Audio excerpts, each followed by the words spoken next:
Les énigmes de l'ancienne Égypte suscitent l'intérêt permanent des scientifiques depuis déjà plusieurs siècles. Parmi de nombreux monuments culturels et architecturaux laissés par la civilisation disparue, les plus connus sont incontestablement les trois pyramides géantes situées sur le plateau rocheux de Gizeh près du Caire.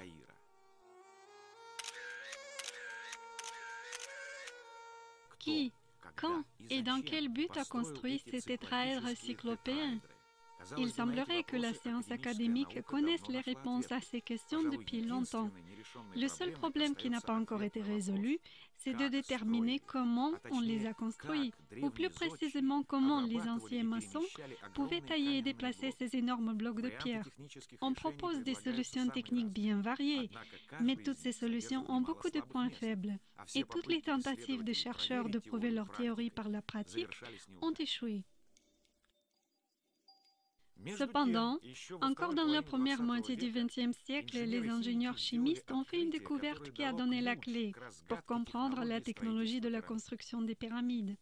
Bien plus, une expertise indépendante des pierres de la construction a pleinement confirmé que ces scientifiques avaient raison.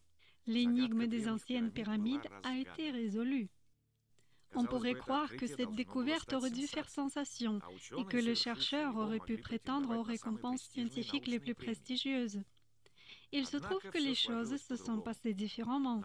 Le milieu scientifique a complètement ignoré cette découverte. Les égyptologues ont fait semblant de ne pas l'avoir remarqué. À ce jour, ils ne veulent toujours pas le faire.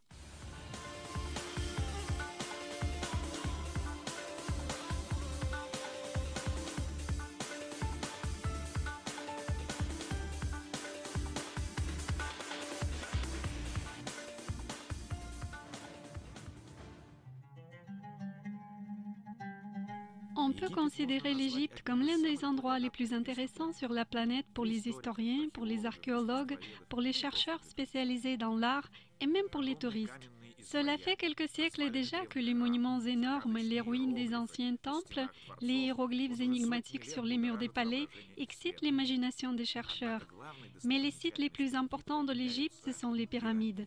On en compte ici plus de 80. La chaîne des pyramides longe le Nil sur une distance de plus de 50 kilomètres.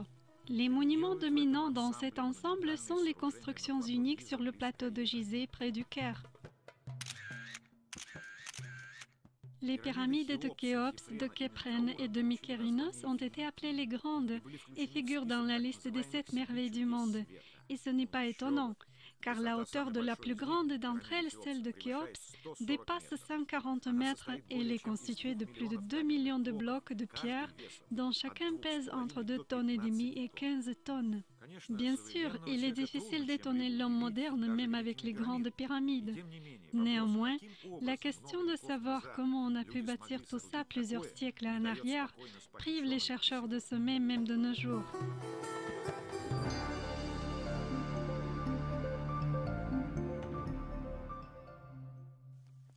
Les égyptologues ont proposé plusieurs solutions de techniques de construction de ces colosses, et de temps à autre, ils tentent de les vérifier en pratique. On connaît plusieurs tentatives dans ce genre. Les Américains et les Japonais ont tenté cela. On peut classer ces tentatives en plusieurs catégories. Dans la première catégorie, on peut ranger la fabrication de mécanismes de construction en bois, d'énormes bascules à l'aide desquelles, en entourant les grands blocs de pierre, de cordes et de câbles, les anciens esclaves soulevaient les blocs, comme on le croit, les poser sur des traîneaux à patins et les déplacer sur des dizaines de kilomètres. Mais les chercheurs ont vite compris que du point de vue pratique, ces théories s'avéraient pour le moins douteuses. Toutes les tentatives de construire selon cette technologie, même des copies plus petites et simplifiées des anciens édifices, ont toujours échoué. Il faut remarquer que les anciens bâtisseurs avaient affaire non seulement à des blocs relativement petits qui pesaient quelques tonnes, mais aussi à des vrais mégalithes qui pesaient facilement 500 tonnes. Par exemple, le célèbre temple du Sphinx à Gizeh est construit avec ce genre d'énormes blocs. Il est difficile d'imaginer que les Égyptiens aient été capables de bouger ces blocs. Que dire alors de leur transport sur des dizaines ou centaines de kilomètres? Ce bloc géant est posé à proximité de la pyramide de Khéphren. Un égyptologue connu, Jean-Philippe Loher, dans son livre Le problème des pyramides d'Égypte, a émis une supposition selon laquelle les énormes blocs de pierre ont été transportés à l'aide de traîneaux à patins. Cette version-là suscite un gros doute. Même de nos jours, le transport d'un poids de plus de 500 tonnes serait une tâche technologique extrêmement compliquée. Après tout, qu'est-ce qui a empêché les anciens Égyptiens de tailler ces blocs en plusieurs blocs plus petits afin de simplifier le travail? Car d'après ce que disent les historiens, dans les carrières de l'ancienne Égypte, on arrivait à tailler avec succès des blocs de pierre de toutes les tailles. Une question qui n'est guère plus facile. Comment a-t-on soulevé ces blocs de plusieurs tonnes? Jean-Philippe Loher critique l'une des versions qui implique l'utilisation des mécanismes en bois à cet effet et avance une autre hypothèse de construction de remblais autour de la pyramide. Sur les pentes de ces rampes en terre, on arrivait à traîner les grands blocs vers le haut. Dans le livre L'Égypte 5000 ans de civilisation, Alberto Carlo Carpicecci avance une hypothèse déclarée comme la principale et la plus probable d'utilisation de mécanismes en bois. Également, il existe une théorie selon laquelle les pyramides ont été construites non pas du bas vers le haut, mais du haut vers le bas. D'abord, on aurait taillé des rochers qui étaient déjà là et après, on les aurait entourés de blocs de pierre. Même si ces méthodes de construction sont réalisables théoriquement, elles sont tout d'abord incroyablement laborieuses et puis elles ne résolvent pas toutes les questions. Certains rébus de l'architecture ancienne égyptienne demeurent sans solution. Tous les blocs dans les pyramides grands et petits sont presque idéalement ajustés entre eux. À certains endroits, l'espace entre les blocs n'excède pas un demi-millimètre. Ici, tout comme dans la pyramide de Khéops, nous voyons un ajustement idéal de blocs de granit. Il faut remarquer d'énormes blocs. Ils se touchent sous un angle idéalement droit et on ne peut insérer même une aiguille dans l'espace entre eux. Pour obtenir un tel résultat, le zèle seul ne suffit pas. Il faut avoir des outillages spéciaux et des technologies uniques de taille de la pierre, même selon des standards modernes. Comment les Égyptiens ont pu obtenir un tel ajustement? Les représentants du milieu scientifique écartent les bras et continuent à raisonner sur la grandeur mystérieuse de l'ancienne civilisation égyptienne. Dans certains cas, ça frôle le ridicule. Par exemple, j'ai remarqué que dans le temple du Sphinx, un des coins intérieurs n'est pas réalisé par la jonction de deux blocs de pierre, comme ça se fait dans la maçonnerie traditionnelle, mais par la création d'un angle dans le bloc même. C'est-à-dire, le bloc a une forme concave et déborde de 5 cm sur le mur perpendiculaire. Imaginez seulement ce que ça doit représenter de tailler un tel bloc concave. Ça veut dire qu'il faut enlever du bloc une couche de 5 cm. C'est une idée complètement folle qui ne rentre absolument pas dans le cadre de la maçonnerie classique. Doit apparaître une autre question. Pour quelles raisons les anciens maçons ont compliqué davantage une tâche déjà complexe? Il faut dire que les auteurs de ces théories sont eux-mêmes conscients de leurs défaillances. C'est pour cette raison que dans certains ouvrages scientifiques sérieux, vous pouvez rencontrer des passages qui, à notre avis, ne relèvent pas de la science, sur le fait que les anciens possédaient des méthodes quasi mystiques perdues, à l'aide desquelles ils arrivaient à transporter par lévitation d'énormes blocs de pierre. Ceci relève de la fantaisie, mais je le répète, on a droit à ces suppositions parce que les auteurs de ces théories comprennent qu'ils n'ont rien de plus vraisemblable à avancer. Dans cette situation, il ne reste qu'à supposer que ce sont des dites civilisations supérieures qui ont prêté la main à la construction de ces énormes édifices. Par exemple, les habitants de l'Atlantide légendaire ou même des extraterrestres. Et si nous reformulions la question pour la poser de façon tout aussi paradoxale à première vue? Si les anciens maçons n'étaient pas encore en mesure de tailler et de superposer d'énormes blocs de pierre, par quels moyens ils auraient néanmoins pu construire leurs grandes pyramides? Peut-être ils ont utilisé une autre méthode de construction.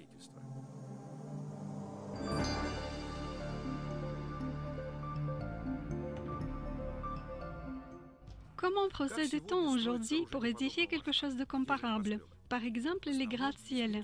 Généralement, on utilise le béton, bien sûr. Probablement, si on voulait construire les pyramides aujourd'hui, le matériau principal, ça serait le béton. Selon leur apparence, Les blocs des pyramides d'Égypte auraient pu passer pour des blocs en béton, mais la fabrication de ce matériau de construction sous-entend l'utilisation de technologies modernes assez compliquées. Prenons par exemple la fabrication du ciment, le composant principal du béton. Dans la première étape, la roche est broyée avec addition d'eau pour la transformer en masse semi-liquide. Ensuite, dans des fourneaux spéciaux, cette masse subit une cuisson progressive, durant laquelle s'y produisent des réactions chimiques et physiques complexes. Après un refroidissement brusque, on obtient un produit semi-fini appelé le clinker, qu'il faut à nouveau broyer. Le problème réside dans le fait que la cuisson nécessite une température avoisinante 1500 degrés. C'est uniquement en ces conditions que le matériau acquiert les propriétés nécessaires. Les anciens Égyptiens ne pouvaient pas avoir de tels fourneaux, par conséquent, ils ne pouvaient pas avoir un tel béton non plus. Mais d'un autre côté, l'humanité a toujours utilisé une matière ressemblant au béton ou au ciment pour les constructions en pierre ou en briques. Les hommes savent depuis longtemps que les pierres ne tiennent pas ensemble toutes seules et qu'il faut les lier soit avec du ciment, soit avec de la chaux, soit avec le blanc et le jaune d'œuf, qui d'ailleurs tiennent bien. À des époques différentes et dans des pays différents, les hommes avaient utilisé la cire, la résine, la farine de blé, le fromage de brebis et le jus d'ail. Mais est-ce qu'il est possible d'utiliser ce genre d'ingrédients à une échelle industrielle? Pas pour l'adhésion des blocs, mais pour la fabrication des blocs eux-mêmes, de plusieurs millions de blocs. Alors, on doit exclure la piste du béton. Ou tout de même non. Au milieu du XXe siècle, un chimiste français, le professeur à l'université de Berne, Joseph Davidovits, a développé une méthode de fabrication du béton géopolymère. Cette méthode ne nécessite pas d'utilisation de technologies modernes complexes. Pour fabriquer ce béton, on peut utiliser pratiquement n'importe quelle roche pulvérisée. Le béton durcit rapidement à la température ambiante et se transforme en pierre artificielle. De nos jours, cette technologie est employée avec succès par des compagnies de construction américaines et européennes. La force de la découverte de Davidovits, c'est que pour la fabrication de la pierre artificielle, il a proposé d'utiliser un phénomène physique bien connu, l'adhésion. L'adhésion, du mot latin adhesio, coller, c'est une agglomération de matériaux liquides ou durs aux endroits où leur surface entre en contact. Davidovits a supposé qu'il a redécouvert quelque chose que vraisemblablement connaissaient les anciens bâtisseurs autrefois, notamment ceux qui ont construit les pyramides. C'est Davidovits qui a avancé cette hypothèse courageuse que les pyramides et autres constructions d'Égypte ne sont pas du tout en pierre mais en béton. Pour la fabrication du béton géopolymère, on n'a pas besoin de haute température, ni de haute pression, ni de technologie moderne. Tout ce dont on a besoin, c'est de connaître les proportions exactes des composants chimiques de ce mélange. Joseph Davidovits a défini 13 composants du matériau de construction des anciens Égyptiens. Il est apparu que tous ces composants se trouvaient littéralement sous leurs pieds. Par exemple, le carbonate de sodium est disponible en grande quantité dans les déserts et lacs salés locaux, et la boue du Nil contient l'oxyde d'aluminium. Même aujourd'hui, au Caire, les gens sont assis sur la rive en bout du Nil, qui n'est pas une argile ordinaire, mais un mélange contenant des hydroxydes de fer, d'aluminium et d'autres matières, notamment organiques, qui durcit en séchant, devenant presque comme une pierre. C'est un agent liant excellent. Regardez, ils ont construit ici avec des briques non cuites en argile du Nil, ou en d'autres mots en terre tout simplement. Un agent liant est nécessaire pour obtenir une pierre artificielle à partir de roches telles que le granit ou la diorite. Mais on peut se passer de liant quand on a affaire à une roche tendre qu'on peut assez facilement réduire en poudre fine. On peut prendre n'importe quelle roche, la granuler en calibre défini, mélanger avec de la poudre plus fine de la même roche, faire une solution avec de l'eau. Par ce moyen, on obtient une pierre artificielle qui est difficile à distinguer de la pierre naturelle. Ainsi, on peut arriver à la conclusion que dans l'Égypte ancienne, il y avait toutes les conditions pour fabriquer le béton. À ce propos, il existe une image égyptienne ancienne curieuse sur le mur de la tombe de Rekhmiré dans la vallée des Nobles. On peut l'interpréter comme une illustration étape par étape du processus de la fabrication des blocs en béton. Voilà deux Égyptiens qui prennent de l'eau avec des cruches dans un réservoir rectangulaire. Le troisième écrase la roche. Les suivants font le mélange et mettent la masse obtenue dans un panier. Ensuite, ils la déversent pour fabriquer un bloc.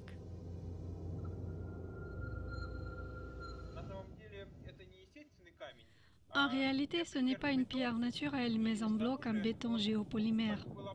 La surface de ce bloc a été induite avec un mélange de meilleure qualité, ou du moins de qualités différentes. C'est pourquoi l'aspect n'est pas lisse, et par endroits, il y a des couches qui sont tombées. Regardons ce qui se trouve sous ces couches.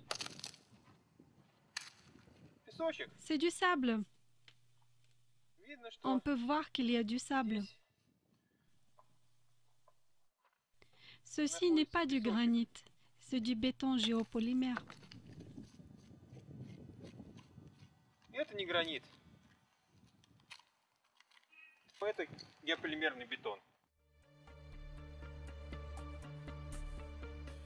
Rappelons-nous des énigmes principales des pyramides et essayons de voir si on peut les résoudre à l'aide de la théorie du béton.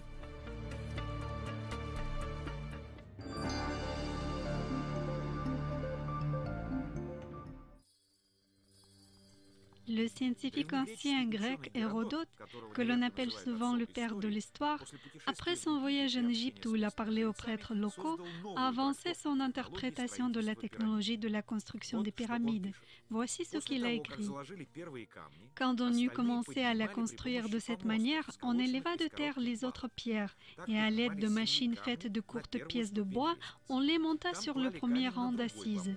Quand une pierre y était parvenue, on la mettait dans une autre machine qui était sur cette première assise. De là, on la montait par le moyen d'une autre machine, car il y en avait autant que d'assises. Peut-être aussi n'avait-il qu'une seule et même machine, facile à transporter d'une assise à l'autre, toutes les fois qu'on en avait ôté la pierre. Cette description est très peu claire. Quelle machine et comment on l'a montée? Dans tous les cas, peut-on songer soulever des blocs de pierre de plusieurs tonnes à l'aide de constructions en bois? Les égyptologues, sans l'ombre de doute, ont déclaré que la version d'Hérodote est erronée. Mais si on suppose qu'il s'agit de béton géopolymère, dans ce cas, nous avons une description possible de banche pour la fabrication des blocs, c'est-à-dire du moule de chantier ordinaire. Le moule, c'est une matrice démontable en bois ou en métal destinée à couler le béton et définissant la forme du futur bloc en béton ou en béton armé.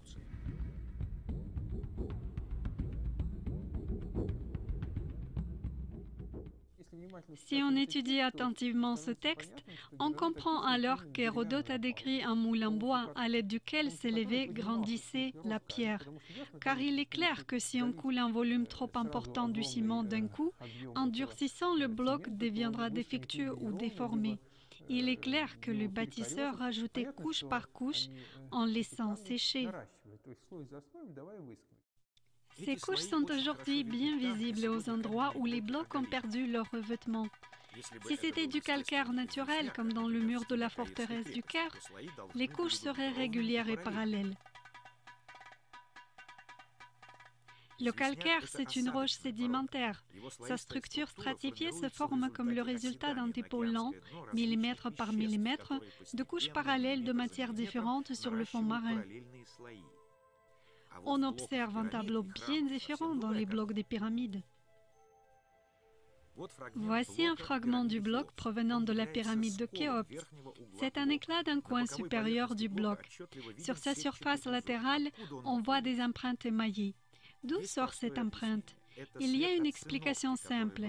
C'est une empreinte de la natte qui a été apposée sur les parois du moule qui a servi à couler le bloc. En plus, c'est comme si une natte était de gauche vers la droite et l'autre la croisait de droite vers la gauche en deuxième couche. Ce genre de choses est possible seulement si c'était une partie du moule, si c'était une natte qui couvrait le moule. Ceci est une autre surface du fragment. Elle est rugueuse. C'est justement de cette façon que durcit le béton. De nos jours, afin d'éviter ce genre de défaut, on utilise des vibrateurs spéciaux. Mais les anciens bâtisseurs ne disposaient pas de telles choses. Si tout ça était taillé dans la pierre, toutes les surfaces des blocs auraient été taillées de façon semblable et régulière. La présence des traces du moule veut dire qu'on a affaire au béton. Apparaît une question. Pourquoi personne n'a remarqué ces traces? Parce que sur les blocs inférieurs de la pyramide devant lesquels passent les touristes, il n'y a pas de traces semblables. Par contre, si on monte plus haut, Ce morceau du bloc a été pris à une hauteur de plus de 50 mètres. À cette hauteur-là, on peut voir ces traces sur tous les blocs.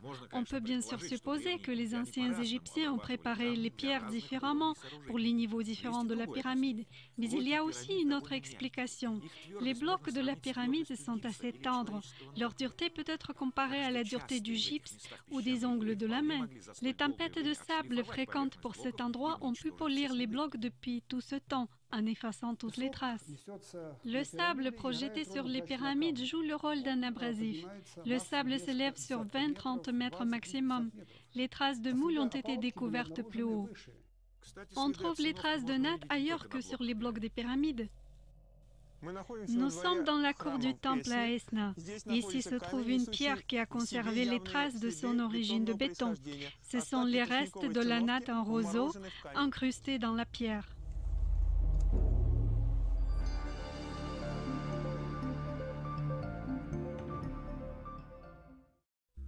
Maintenant, essayons de comprendre la deuxième énigme. Comment, lors de la construction des temples et des pyramides, les Égyptiens ont équarri les faces des blocs pour que l'espace entre eux soit minimal? À certains endroits, ces espaces ont l'air de simples égratignures sur la surface de la pierre. Les égyptologues ne sont pas capables de fournir une explication claire à ce phénomène. Il ne leur reste qu'à s'émerveiller. En effet, il est difficile d'imaginer les anciens Égyptiens en train de polir les mégalithes. De plus, avant d'ajuster ces énormes blocs entre eux, il faut d'abord les extraire de la roche. Comme l'affirment les égyptologues, ça se faisait à l'aide d'outils en cuivre. Il vous est déjà arrivé de couper un arbre avec une scie normale en métal avec les dents écartées? Et oui. Est-ce que vous avez pu faire avec un seul trait de scie? Jamais, car la scie est souvent expulsée de sa voie. Est-ce qu'on trouve ce genre d'entaille sur les pierres de la pyramide de Khéops? Non, je poursuis. Pour quel but on écarte les dents de la scie d'une part et d'autre? Pour éviter que la scie ne se coince. Comment voulez-vous scier la pierre avec une lame en cuivre et qu'elle ne se coince pas dedans? Elle va se coincer au premier passage. À ce propos, quelqu'un a-t-il déjà vu ces scies quelque part dans un musée? Il n'y en a pas. Mais si les blocs n'ont pas été taillés mais coulés, alors tout rentre dans l'ordre. Chaque bloc suivant était formé en opposant les branches sur le bloc précédent déjà prêt. Vous y coulez une nouvelle portion du béton et de l'eau, après quoi vos deux blocs littéralement fusionnent.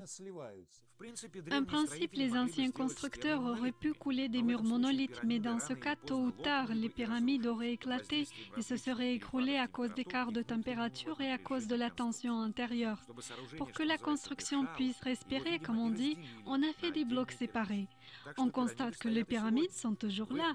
On ne voit pas de fente dans leurs parois vieilles de plusieurs siècles. En revanche, on trouve d'autres choses assez inattendues.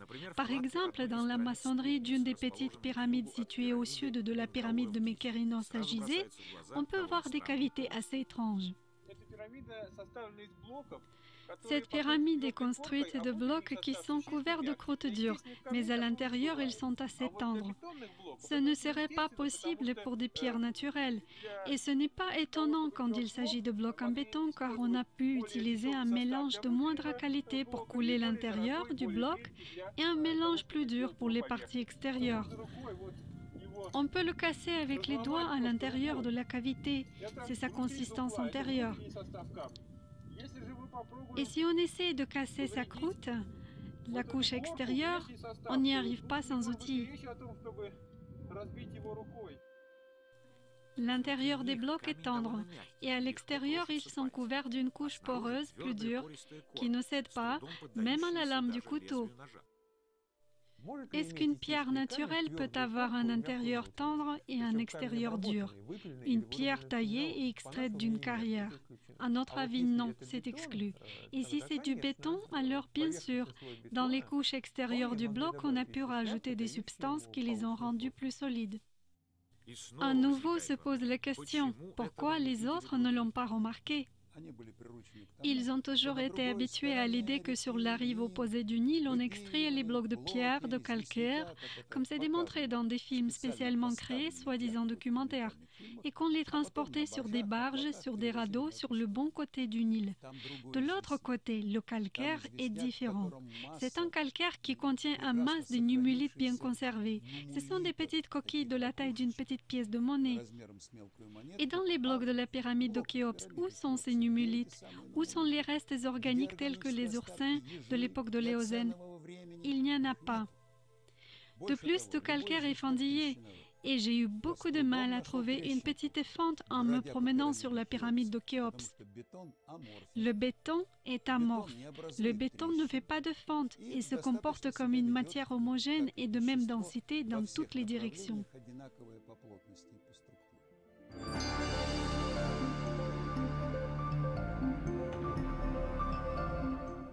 Dans la pyramide de Khéops, il y a un sarcophage, un granit monolithe. Personne n'arrive à donner la réponse comment ce sarcophage s'est retrouvé à l'intérieur. Il n'était pas possible de le transporter par les tunnels et les ouvertures existantes qui sont beaucoup trop étroits. Rappelons-nous d'autres mystères semblables.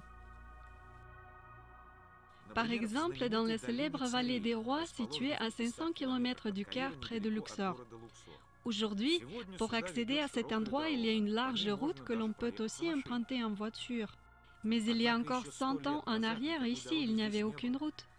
La vallée où ont été enterrés les rois était entourée de rocs escarpés. Pour accéder à l'intérieur, on était obligé de passer par un petit tunnel creusé dans le roc. Lorsque les premiers envahisseurs européens avec Napoléon en tête sont arrivés dans la vallée pour la première fois, ils ont été ébahis d'avoir découvert dans les tombeaux des pharaons les sarcophages en granit. Leur gabarit excédait grandement l'ouverture du seul accès à la vallée.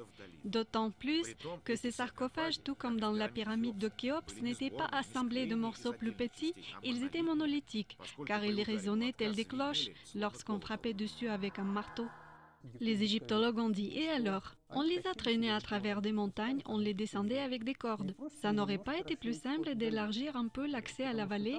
Les roches sont tendres là-bas. Ce n'était pas très compliqué de faire un passage plus large si on devait faire passer les sarcophages. Pourquoi les faire passer par les montagnes? De plus, il faut encore prouver que c'est possible, car ces sarcophages pèsent très lourd. Et si on suppose que les sarcophages n'ont pas été transportés mais ont été fabriqués sur place avec du béton de granit géopolymère, on a alors une explication rationnelle à ce mystère. La méthode géopolymère permet de créer non seulement du calcaire artificiel, mais le béton peut être fait à partir de n'importe quelle autre roche, par exemple à partir du granit ou même de la diorite ultra dure. Joseph Davidovits a supposé que les blocs des pyramides n'étaient pas la seule fabrication ancienne égyptienne en béton. L'imitation des matériaux naturels a pu être utilisée partout lors de la construction des temples, des statues et d'objets ménagers. Un autre casse-tête égyptien, celui des célèbres amphores trouvées dans la pyramide de Djéser, a la même solution. Elles sont réalisées en pierres les plus dures, comme la diorite. Les sculpteurs modernes n'essaient même pas de travailler ce type de pierre dont la dureté excède celle du fer. La question se pose, comment ces amphores auraient pu être creusées? Les égyptologues affirment qu'elles ont été creusées, que les anciens Égyptiens prenaient une pierre, la taillaient de l'extérieur pour lui redonner une forme d'amphore et ensuite l'excavaient à l'intérieur à l'aide d'outils en cuivre ou peut-être en pierre. Il faut encore comprendre avec quoi on peut réaliser cela. Normalement, il faut une perceuse au diamant. Et même si on a une telle perceuse, comment l'utiliser à travers d'angoulots très étroits pour que les parois de la partie inférieure soient d'une épaisseur régulière? Il est encore plus étonnant que ni à l'intérieur ni à l'extérieur, on ne voit aucune trace de façonnage avec des outils durs. Combien ça a demandé de temps et d'efforts pour créer les parois de ces récipients non seulement réguliers mais aussi parfaitement lisses. La découverte du Davidovits résout entièrement ce problème. Le béton géopolymère qui n'a pas encore durci a pu être façonné sur un tour de potier comme une argile ordinaire, ce qui signifie que les anciens artisans ne dépensaient pas énormément de temps pour fabriquer chaque objet.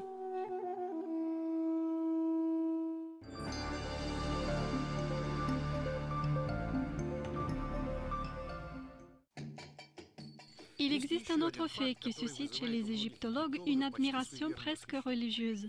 Il s'agit de la profondeur et de la netteté des hiéroglyphes en relief en creux creusés dans les pierres les plus dures. Des analogues à cette méthode ancienne égyptienne de gravure d'images sur pierre n'existent nulle part dans le monde. Si nous étudions la gravure sur pierre dans la tradition européenne ou russe, qui se fait sur la pierre tendre, nous allons constater que la pierre est façonnée sous des angles différents. Apparaissent alors des ornements, des reliefs, des cavités, des facettes, sur lesquelles le jeu d'ombre et de lumière sculpte l'image. Et c'est tout un autre principe dans la gravure égyptienne. Ici, les images s'enfoncent dans la pierre sous un angle droit. Même de nos jours, disposant des alliages les plus durs, on ne parvient pas à créer d'outils qui pourraient s'enfoncer dans le granit ou dans la diorite, comme un couteau dans le beurre. Cependant, on dirait que le burin entre les mains d'un ancien graveur ne connaissait pas de résistance et ne déviait pas, même en rencontrant des inclusions plus dures. Bien sûr, on peut à nouveau faire l'éloge de l'ingéniosité et du zèle des anciens artisans égyptiens et s'étonner à nouveau de leur tendance étrange à se compliquer la vie. En effet, dans quel but on enfonce l'image dans la pierre de plus de 10 cm? Pourquoi il ne se limitait pas à 2-3 cm qui rendent les gravures parfaitement lisibles? Ne faudrait-il pas renoncer à créer de nouveaux mythes sur des anciens Égyptiens laborieux et magiciens lors de recherches d'explications vraisemblables et rationnelles? Il serait peut-être plus productif de retourner à l'idée du béton géopolymère et de supposer que les hiéroglyphes n'ont pas été creusés mais empreints sur la surface qui n'a pas encore durci. Dans ce cas, on comprend mieux avec quoi et comment ont été réalisées les écritures. Les Égyptiens ont été des génies de l'enduit. L'enduit qu'ils appliquaient était idéal. Les murs des temples sont revêtus de l'enduit sur lequel ils imprégnaient les 10 hiéroglyphes. Souvent, on croit que ce revêtement est en granit, et on s'étonne de l'ajustement parfait de cette couche du granit aux parois des murs. Mais c'est naturel dans le cas de l'enduit. En effet, si on oublie pour quelques instants l'idée de la maçonnerie mystérieuse et savante, il devient évident qu'à cet endroit, on n'a pas pu se passer de travaux de ravalement. Sur beaucoup de blocs anciens égyptiens en granit, ainsi que sur des statues, par exemple de sphinx, il y a des parties chauves, c'est-à-dire il y a une couche parallèle à la surface de la statue qui se détache par endroits. Bien sûr, on rencontre des pierres naturelles stratifiées, mais ces strates ne peuvent pas être parallèles à la surface taillée. Pour réaliser une énorme statue de sphinx en granit, il n'est pas du tout nécessaire de dépenser tout le béton de qualité pour la partie intérieure du sphinx. Et encore un argument pour la version du béton. Dans la cour du temple de Dendera se trouve une dalle ancienne sur laquelle est empreinte une image typique pour l'ancienne Égypte. Ce bloc est constitué de cristaux de granit qui sont liés entre eux avec une poudre grisâtre. Ce granit s'effrite sous les doigts. La science ne connaît pas de granit naturel qui s'effrite sous les doigts. Probablement, dans ce cas, nous avons affaire à un défaut de fabrication commis par les anciens artisans. Les substances liantes fabriquées par les anciens constructeurs étaient de tellement mauvaise qualité que la pierre obtenue s'émiette facilement entre les mains. Les Égyptiens pouvaient commettre des erreurs comme tous les humains, par exemple en préparant le mélange de masse de béton. Dans tous les cas, le caractère artificiel de ces pierres est en évidence.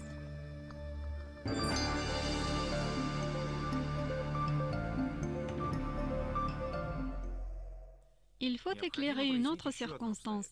Comment les bâtisseurs concassaient la roche?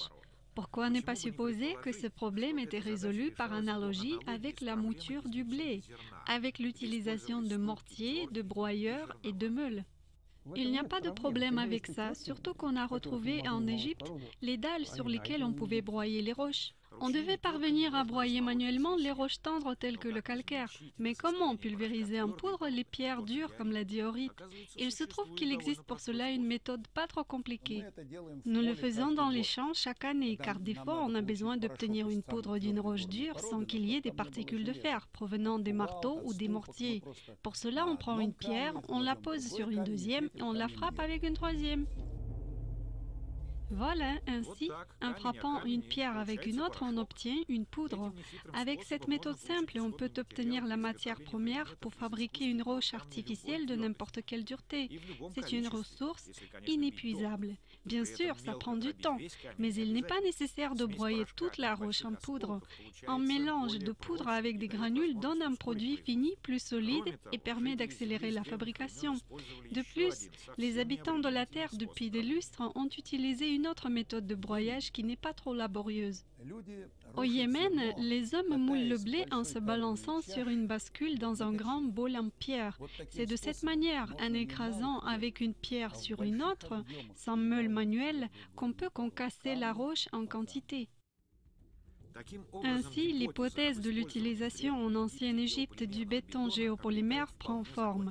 En effet, elle explique beaucoup de mystères non seulement des pyramides, mais aussi de Baalbek au Liban, de Stonehenge en Angleterre et d'autres monuments vraisemblablement réalisés de la même manière. Mais si le béton géopolymère a été réellement utilisé par l'humanité depuis des époques très anciennes, pourquoi n'a-t-on pas gardé ces connaissances uniques? La réponse à cette question est évidente.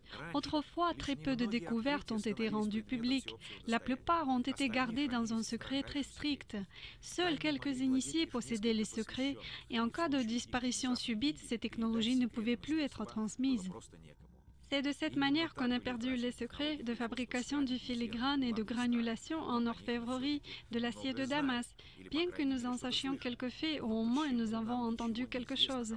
Mais pourquoi nous ne savons rien du matériau de construction unique utilisé dans le passé? Est-ce que réellement nous n'en avons aucune mention historique?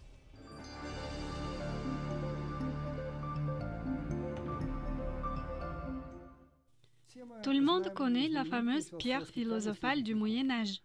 Ce sont surtout les alchimistes du XVIIe, XVIIIe et XIXe siècle qui étaient passionnés par les recherches de cette pierre. Bien sûr, le thème de la pierre philosophale est très large et il a beaucoup de sens. Ici, nous avons beaucoup de sujets différents qui se sont mêlés. La science traditionnelle considère l'alchimie comme un courant pseudo-scientifique de la chimie. Parmi les avancées de l'alchimie, nous avons les découvertes et le perfectionnement des produits très utiles employés largement, tels que des peintures minérales ou à base de plantes, des verres, des émaux, des alliages métalliques, des acides, des alcalis et des sels. Néanmoins, dans l'alchimie, les recherches de la dite pierre philosophale, c'était l'objectif principal. D'après une idée reçue, au Moyen Âge, on recherchait ni plus ni moins une substance permettant de transformer le fer ou un autre métal en or. Et toutes les découvertes réalisées ont été accidentelles, survenues lors de ces recherches infructueuses. Tout de même, il paraît peu probable qu'une science qui n'apporte aucun résultat pratique, qui est basée sur une chimère et sur des fausses promesses, puisse perdurer quelques siècles. Alors les alchimistes devaient se mettre à résoudre d'autres problèmes d'usage courant. De plus, ceux qui les finançaient devaient avoir des raisons de croire que les objectifs étaient atteignables, que quelque chose de semblable avait déjà été réalisé dans le passé.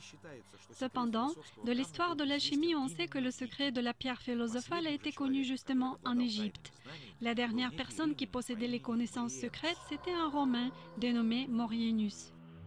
La légende dit qu'un jour, le roi égyptien Khalid a rassemblé ses alchimistes et exigé de fabriquer la pierre tant convoitée. Toutes leurs tentatives ont échoué. À ce moment-là est arrivé Maurienus, qui a facilement résolu le problème. Le Romain est resté vivant, ce fut sa récompense. Tous les autres alchimistes ont été exécutés. Craignant de subir tôt ou tard le même sort, Maurienus s'est échappé. Plusieurs années plus tard, un des servants du roi a trouvé Maurienus et exigé qu'il dévoile son secret. Et Maurienus l'a fait. Et il a dévoilé son secret. Il disait que pour créer la pierre philosophale, il faut d'abord détruire, et qu'il y a plusieurs éléments composants qu'il a nommés avec des mots mystérieux que son interlocuteur n'a pas compris. Plus tard, les alchimistes ont essayé d'interpréter les dires de Maurienus, mais apparemment en vain, car ils n'ont jamais obtenu la pierre philosophale. Et si on supposait qu'il s'agissait de la fabrication du béton géopolymère? Nous n'affirmons pas que la pierre philosophale ce n'est rien d'autre que le béton géopolymère, non, mais c'est l'une des interprétations assez plausibles. De ce point de vue, beaucoup d'indications des anciennes sources acquièrent un nouveau sens très limpide. Comme nous l'avons découvert en nous tournant vers des livres anciens de l'alchimie, ces sources reproduisent assez fréquemment et assez bien la méthode de l'obtention du béton géopolymère. En effet, la technologie est la suivante. D'abord, il faut concasser la roche, ensuite il faut rajouter des substances spéciales et tout mélanger pour obtenir à la fin la pierre philosophale. À ce propos, aujourd'hui nous disons la pierre artificielle et autrefois les termes artifice et philosophie étaient employés pour tout savoir en général. La pierre artificielle, c'est une pierre obtenue à l'aide d'un artifice, c'est-à-dire d'un savoir. On peut aussi dire la pierre philosophale. C'est une pierre obtenue à l'aide de la philosophie ou d'un savoir gardé. Naturellement, la découverte aussi capitale que celle de la pierre artificielle qui permettait de fabriquer des murs solides de forteresses et d'autres édifices devait avoir une importance énorme. Après l'avoir perdue, pendant longtemps on a employé beaucoup d'efforts pour la restaurer, mais les alchimistes médiévaux ont travaillé là-dessus au XVIe siècle, n'ont pas réussi. Plus tard, l'idée a été abandonnée. C'est seulement au XXe siècle qu'on a redécouvert la technologie. Évidemment, l'hypothèse courageuse de Davidovits, de Nosovsky et de Fomenko nécessite une vérification indépendante. Pour déterminer authentiquement en quels matériaux ont été faites les pyramides, en pierre naturelle ou artificielle, il suffit d'effectuer des analyses physico-chimiques de la pierre, et cela a été réalisé par des scientifiques russes.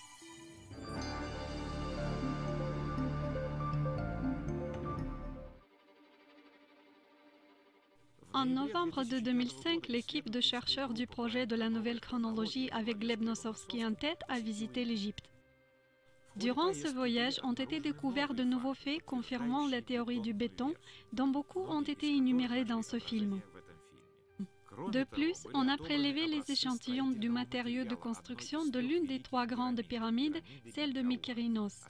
Cette pyramide, de sa base jusqu'à un tiers de sa hauteur, est revêtue de granit naturel, comme on le croit. Un fragment du bloc de ce revêtement a été prélevé par Gleb Nosovsky pour l'étudier. Voilà, on va casser un morceau et on va l'expertiser. En effet, cette pierre du revêtement de la pyramide extérieurement ressemble beaucoup au granit et ne fait pas du tout penser au béton. Il est d'autant plus intéressant de connaître les résultats de l'expertise qui a été effectuée par l'Institut de la chimie physique et électrique de l'Académie russe des sciences. L'objectif de cette étude, c'est de déterminer la structure et la composition élémentaire d'un échantillon de type de pierre. L'échantillon a été obtenu par coup tranchant et enduit d'une couche d'un agent conducteur dans la qualité duquel on a utilisé le carbone. Le carbone a été vaporisé sur l'échantillon en rotation et sous vide, ce qui a permis d'obtenir un film de carbone très fin sur la surface de l'échantillon. Préparé de cette façon, l'échantillon a été placé sous un microscope scanner électronique. Ce microscope est doté de détecteurs des ondes et énergétiques du rayonnement X, qui permettent d'établir la composition élémentaire avec une précision d'un dixième à un centième de pourcent selon la structure chimique de chaque élément. Suite à cette étude, nous avons pu faire des microphotographies de la surface de l'échantillon sur des niveaux différents de son organisation structurelle. On a également obtenu les gammes X qui ont permis d'établir de façon univoque les éléments présents dans l'échantillon ainsi que leur quantité. Les résultats de l'analyse chimique ont montré une quantité beaucoup trop élevée pour une pierre naturelle de titane, de calcium, de sodium, de phosphore, de soufre, de chlore et d'aluminium, et au contraire une quantité insuffisante par rapport à la pierre naturelle de potassium et de dioxyde de silicium. Comment est-ce qu'on peut expliquer cela? En apparence, cet échantillon ressemble beaucoup à un morceau de granit. Néanmoins, en étudiant les photos réalisées à l'aide du microscope électronique, n'importe quel géologue expérimenté ne pourra faire qu'une seule conclusion. Ceci n'est pas une pierre naturelle. Le granit naturel a une structure dense, homogène et granuleuse. Les espaces entre les cristaux de feldspath et de mica sont remplis de quartz très dur. Et dans l'échantillon prélevé sur la pyramide de Mykérinos, on voit un tableau tout à fait différent. La structure de la pierre est raréfiée, les granules des minéraux sont disposés de façon chaotique et sont retenus avec un agent liant, ce qui ne caractérise pas du tout la pierre naturelle.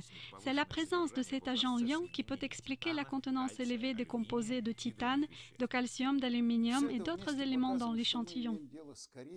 L'ensemble de ces données démontre que probablement nous avons affaire à un mélange de chantier, à une solution avec une base en calcaire. Et les composants additifs, comme nous pouvons le voir à l'œil nu, c'est tout simplement soit du feldspath, soit du biotite, soit du granit. Ces faits sont déjà suffisants pour tirer la conclusion. La pyramide de Mykérinos est revêtue d'un matériau artificiel. Mais si on étudie les photographies de façon très minutieuse, on va découvrir un autre argument, plus que convaincant, qui prouve la version du béton.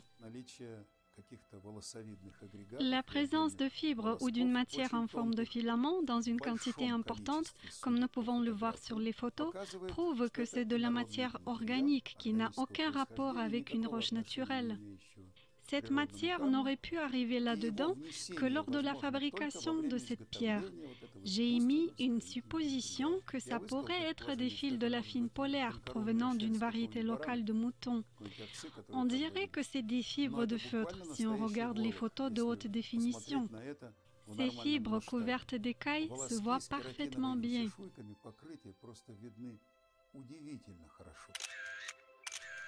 La quantité de la matière étrangère dans cet échantillon de pierre de la pyramide est tout simplement énorme, au point que ça ne se discute même pas qu'il s'agit de pierres artificielles.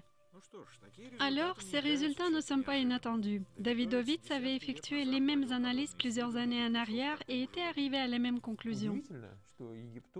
Il est assez étonnant que les égyptologues ne prêtent pas attention à ce genre de résultats. Ça fait longtemps qu'ils sont au courant. Davidovits avait fait des publications, nous aussi. Nous avons vraiment l'impression que les égyptologues ignorent obstinément les raisons avancées par les représentants des sciences exactes.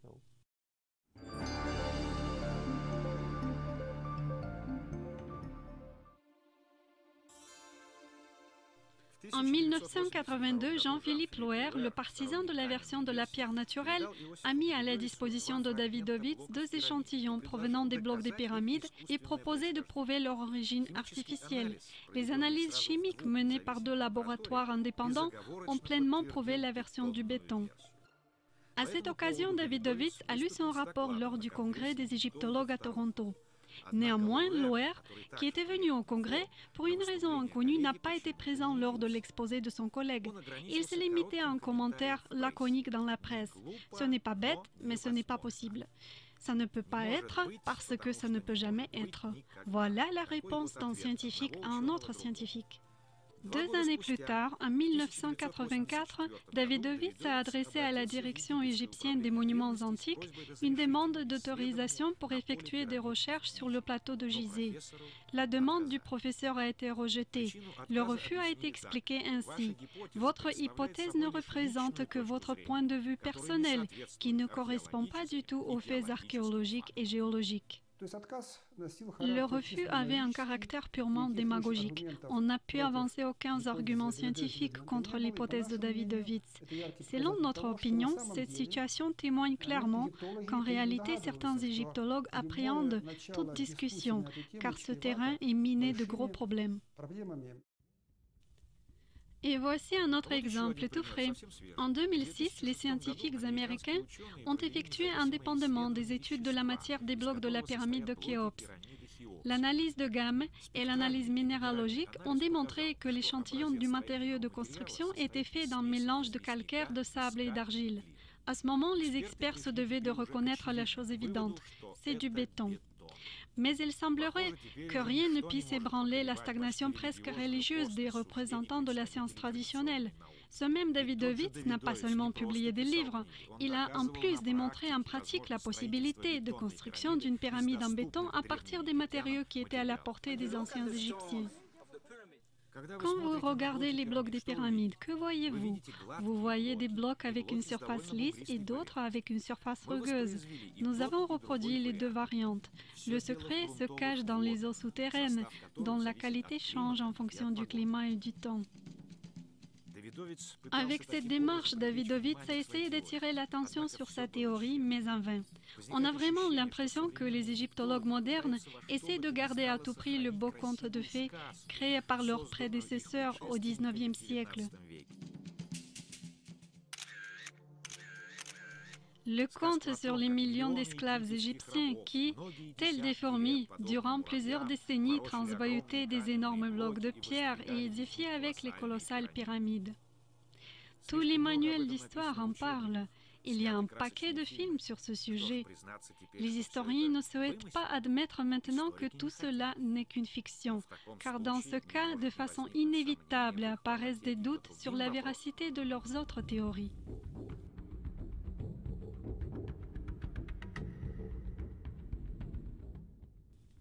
Si sur une page d'un ouvrage scientifique on trouve une erreur grossière, et si l'auteur de cet ouvrage, au lieu de reconnaître cette erreur, prétend obstinément avoir raison, cela indique clairement que l'ouvrage est truffé d'erreurs. En effet, notre analyse a tiré au clair que la version de l'histoire et de la chronologie de l'Égypte que défendent les égyptologues repose sur un fondement mouvant et qu'elle comporte un nombre très important d'erreurs profondes et de principes. Dans tous les manuels d'histoire, on affirme que la civilisation égyptienne est très ancienne et qu'elle a existé plusieurs millénaires en arrière. Bien que ça puisse paraître très étrange, les historiens ne disposent et n'ont jamais disposé d'aucune preuve réelle de cette ancienneté soi-disant évidente. Alors parmi toutes les autres, la question sur la méthode de construction des pyramides n'est pas du tout la seule ni la principale. Les représentants de la science traditionnelle soutiennent opiniâtrement la version erronée.